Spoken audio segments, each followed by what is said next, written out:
Johnny, how are you feeling? How's the cheek?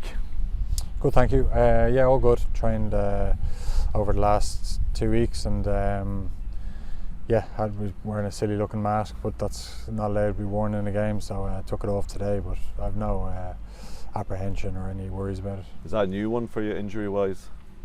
Yeah, ticking them off the list.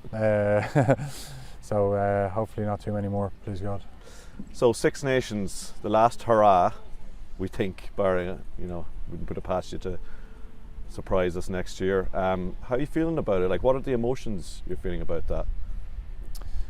Of course, it's, you get drawn into looking back on past Six Nations, and I can remember every one of them. Honestly, it's remarkable how you play in so many, but you can remember the details of each game, and the scores, and it's such a special tournament. So, but at the same time, you got to immerse yourself in this game, like, it's so important for us, and that's all I've been doing. That's all the squad have been doing. There's been no talk of that. I suppose you just get drawn into it when you at things like this, or you're, on Instagram or social media or something, and someone posts up something.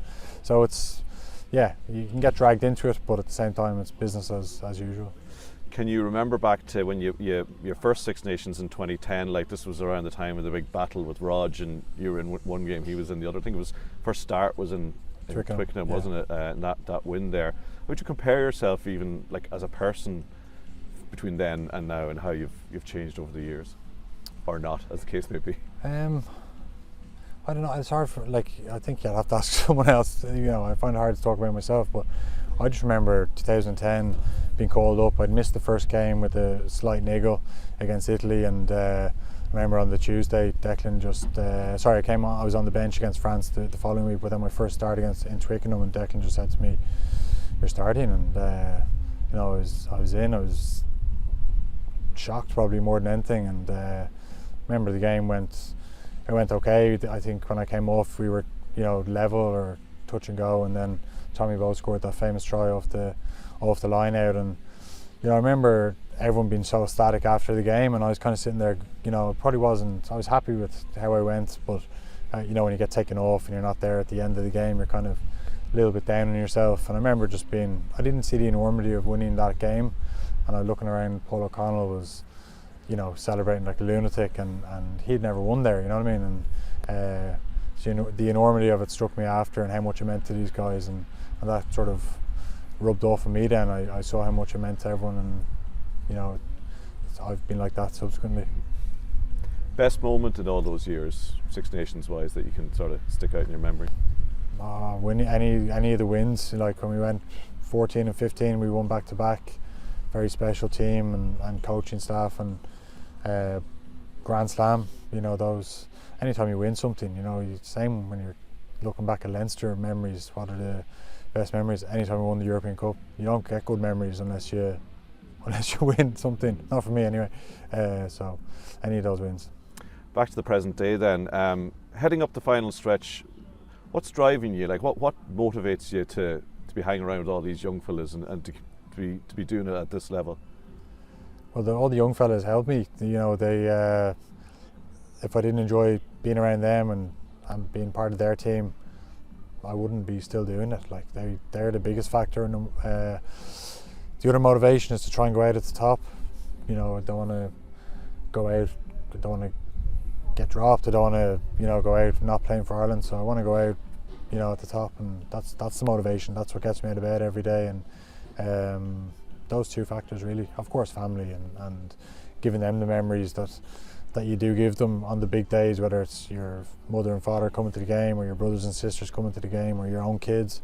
It gives them memories as well. So all those factors really. Have you thought much about life after when all this is done? Like, have you given it? Probably every day. Probably occupies 50% of my thoughts, because it's going to be such a mad change. Like, this is all I've known for 20 years, and then rugby has been such a big part of since I've been bloody 6-7 years old, so it's it's a bit daunting, but if there's fears there, that's the other motivation, is making sure you leave every last drop out there, like, you know, that you don't have any regrets, because I don't want to be, I've heard of previous players retiring and not wanting the team to go well, and that's natural as well. I'd be definitely in that bracket, but I want to be in the space where I finish and I go, I've done everything that I could, and then go and support the lads.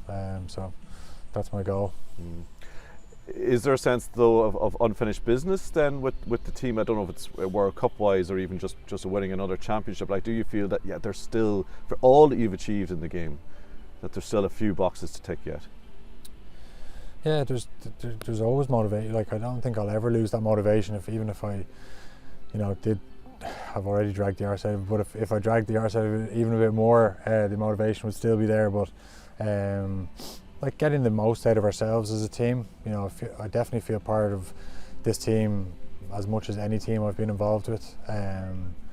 You know, we've started on the journey 4 years ago, and you know, this is the final year of this group, and then obviously the group will change again for the next cycle. But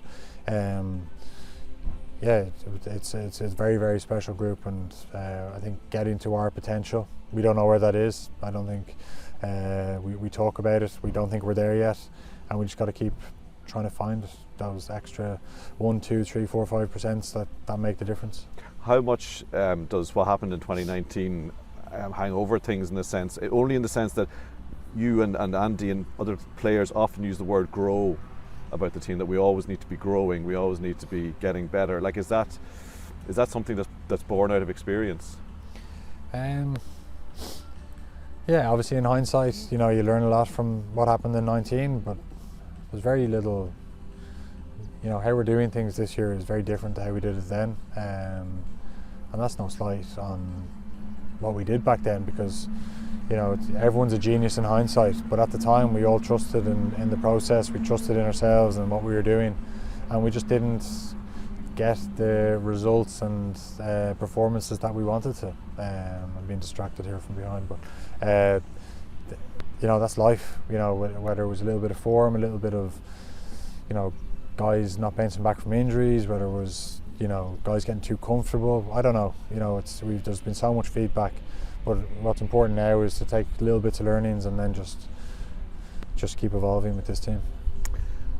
Warren Gatland, discuss. Well, he's a fantastic coach, isn't he? His results speak for themselves. I don't need to talk about, you know, everyone can see that, you know, successful Lions tours when he was with Wasps, winning premierships, European Cups when he was with Wales, Grand Slams, championships, for fun, really, like, you know. So yeah, fantastic coach. But it is a sore point that he didn't pick you in the Lions, isn't it? Yeah, of course. Like, if you don't does it still hurt? Yeah, it does in some ways.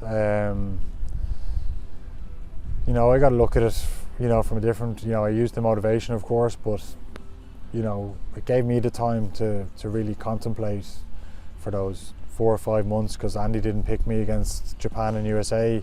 He said, look, I'm going to go with younger guys and try and build a squad, and so I had to sit at home and twiddle my thumbs and play a bit of golf, and it gave me the chance to sit down and sort of mull things over and go, okay, do I want to go out like this, or do I want to bounce back, or do I want to retire? Like, you know, so they're all the things that went through my head, and I got to the conclusion that I wasn't finished, that I wanted to go out on top, and I said I'm going to commit fully. It gave me an extra lift, you know what I mean? So maybe I'll thank him. Maybe I'll thank him in a few years. You still want to stick it to him on Saturday, don't you?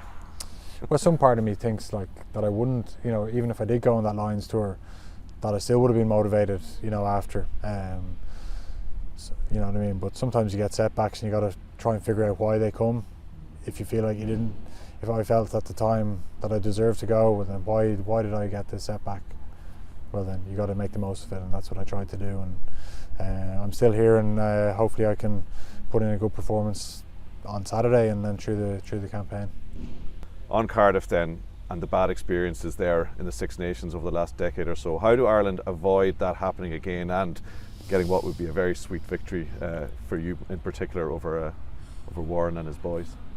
Well, it's not about me against Warren, it's about the team. And yeah, we haven't had a good result there since 13.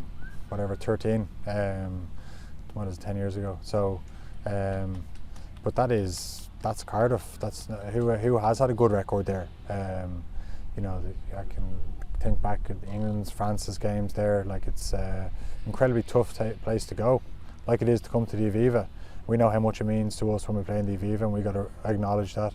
The Welsh players rarely lose at home, and we got to search for some type of performance that can get a result. And yeah, it's going to be tough. You're going to miss all this, aren't you? Well, I'll miss all the training and the lads. I'm not sure I'll miss sitting down and talking. Being part of this team, being part of this team, 100%. It's a very special group of men, coaches, special bond amongst us.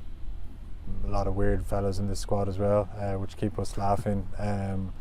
But it's a very special group to be part of, and that's, like I said to you, that's one of the reasons why it makes it so easy for an old guy like me to keep going. Well, who keeps you laughing? Who are the jesters? There's too many of them to name. It's more who doesn't. It's a good bunch of freaks in there, I'll tell you that.